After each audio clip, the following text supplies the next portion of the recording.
There's a delightful story that's been told and retold for centuries to describe how your power of concentration can be developed. The story is about trained elephants that are used throughout South Asia to help with heavy work like moving boulders or fallen trees. Even today, you can see elephants working on construction sites in rural areas. Suppose an elephant is led by its trainer, the mahout, through a small town on the way to work at a nearby construction site. In the middle of the town is a bazaar, where both sides of the road are crowded with stalls selling all kinds of fruits and vegetables. As the elephant is led down the narrow lane, it's likely to spot a bunch of bananas and reach out with its trunk to snatch them. The mahout wants to prevent this because he'll be required to pay for any bananas devoured by his elephant. He has to restrain the elephant's powerful trunk as they walk through the bazaar. And this represents how you have to restrain your powerful mind during meditation. When the elephant reaches out for some bananas, if the mahout tries to catch hold of its trunk, he'll be completely overpowered. In the same way, if you try to force your mind into a state of silent submission during meditation, you'll probably be overpowered as well. To avoid any problems, before they even enter the bazaar, the mahout gives his elephant a stick to carry. The elephant grasps the stick with its nimble trunk and walks down the narrow lane. When the elephant sees some bananas, it can't grab them as long as it holds on to the stick. And the elephant won't drop the stick because it's been well trained by the mahout. Holding on to a stick preoccupies the elephant's powerful trunk and restrains it from causing mischief. In the same way, focusing your attention on an object of meditation preoccupies your mind and restrains it from wandering. The stick represents an alambana, or object of meditation, that you grasp with your mind for the sake of dharana, concentration. In previous exercises, several such alambanas were introduced, like a candle flame, a deity on an altar, or the sound of humming.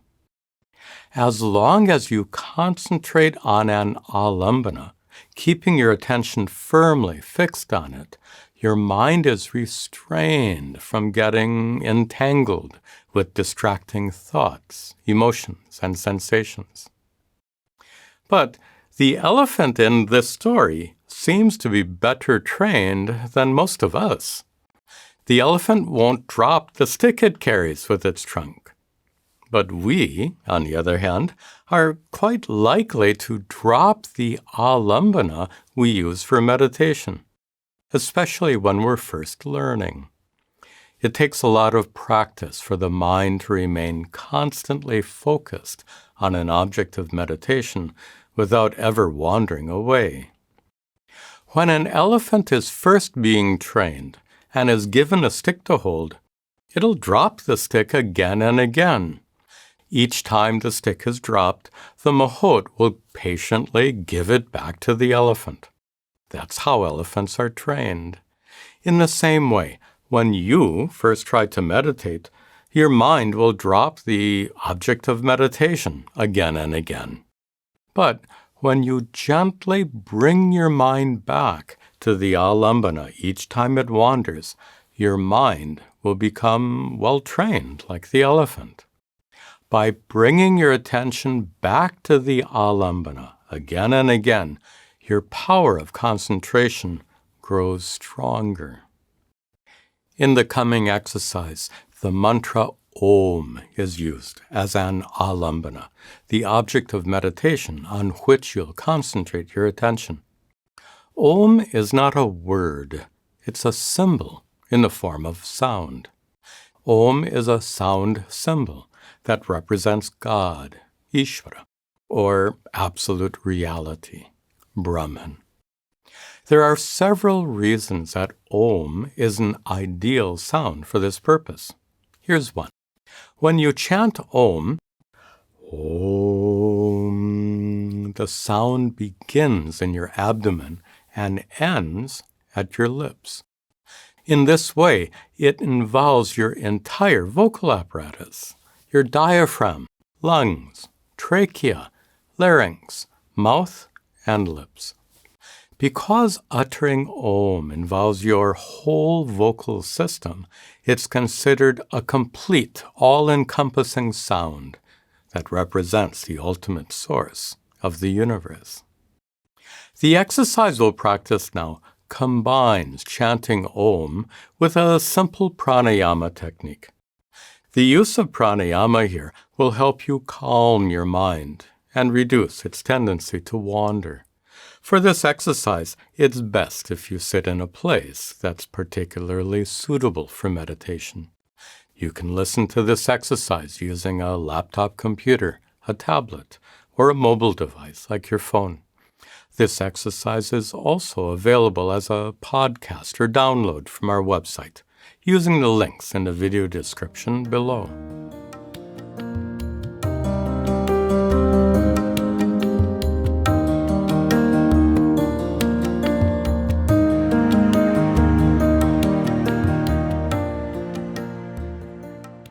I hope you are now seated comfortably in a suitable place.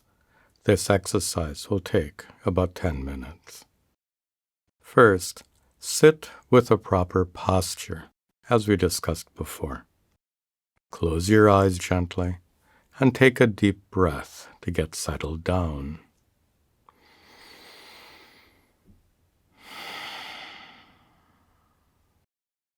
Now, make a sankalpa to affirm your intention and commitment to meditate.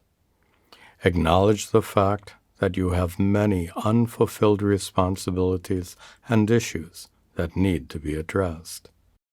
Since you don't want to be distracted by those things during this meditation, you can give yourself permission to set all those concerns aside, just for the next 10 minutes. Next, we'll perform the progressive relaxation exercise, like in previous lessons. Start by turning your attention to your feet. Become aware of sensations there. Notice a sense of pressure as your feet press down. Notice a touch of your clothing and feelings of warmth or coolness. Now, become aware of any tension that might be held in the muscles of your feet, and let go of that tension. Allow those muscles to relax completely. Next, turn your attention to your ankles and calves. Notice sensations of pressure, the touch of your clothing, warmth or coolness. Become aware of any tension held in the muscles of your ankles and calves, and let go of that tension completely. Next, turn to your knees and thighs. Notice a weight of your hands or arms where they rest. Notice any other sensations. Become aware of any tension held in your knees and thighs, and let go of that tension completely. Next, turn to the trunk of your body. Feel the weight of your body pressing down. Feel the firmness of the seat beneath you. Let go of any tension.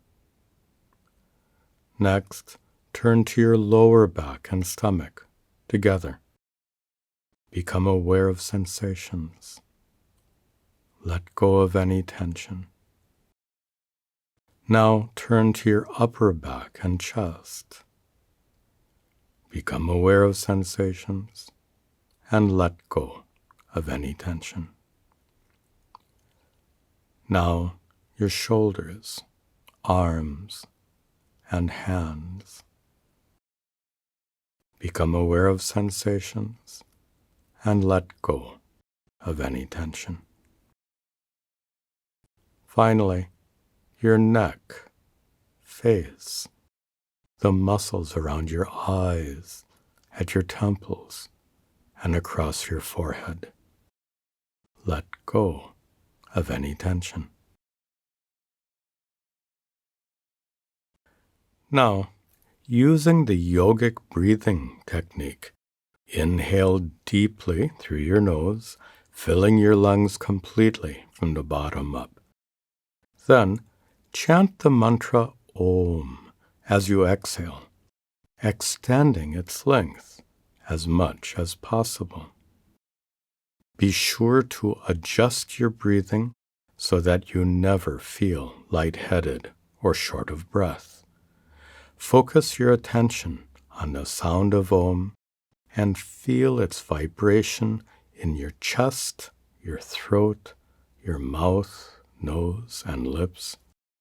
If your attention wanders, gently bring it back to the sound Om and its vibration in your body.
Inhale deeply, filling your lungs from the bottom up.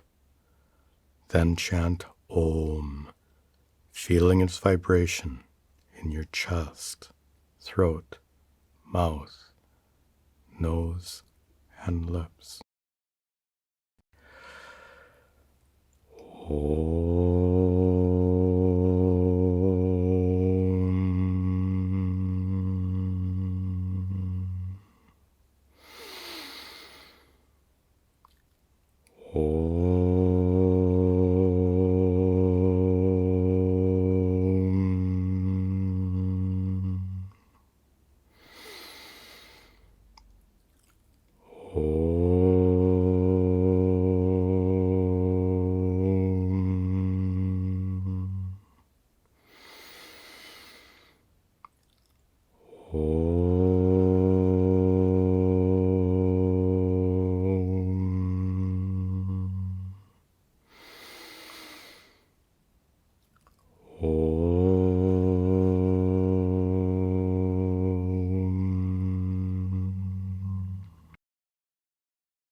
Continue for 1 more minute, inhaling deeply, then chanting Om, feeling its vibration in your chest, throat, mouth, nose, and lips.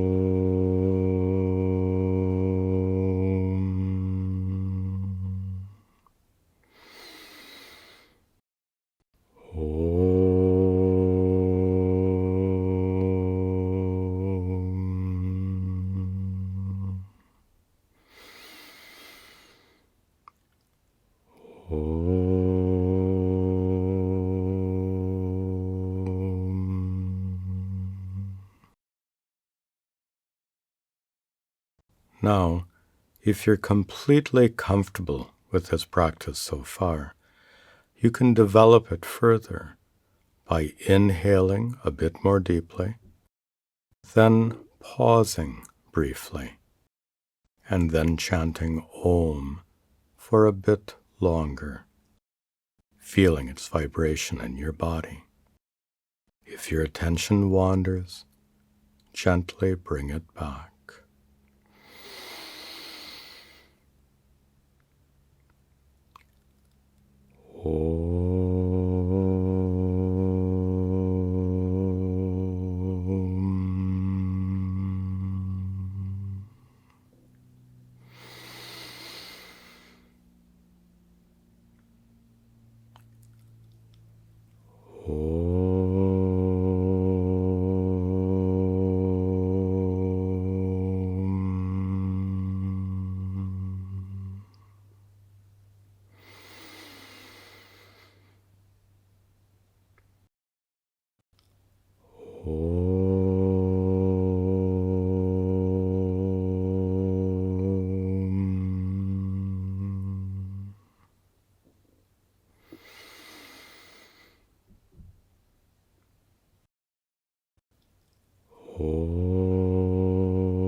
Inhale a bit more deeply, pause, then chant Om a bit longer, feeling its vibration in your chest, throat, mouth, nose, and lips.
Continue for 1 more minute before we conclude.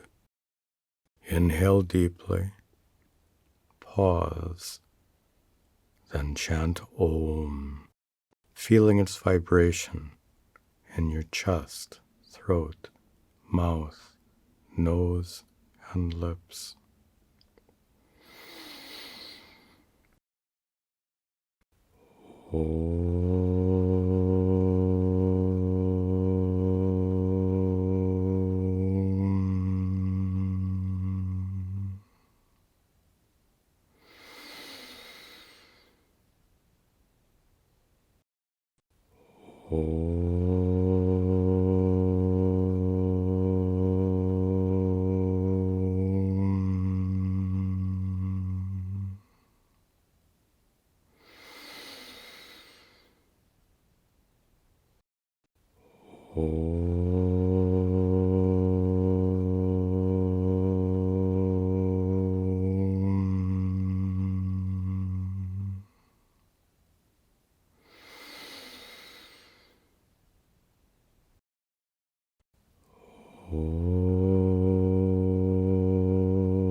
Now, as we conclude this exercise, stop chanting, breathe normally, and just listen to these closing remarks. You can practice this technique whenever you want, listening to this exercise again or without it. If you practice it independently, you can experiment with the depth of your inhalation, the length of each pause, and the length of each Om. In the next lesson, we'll discuss the problem of associative thinking.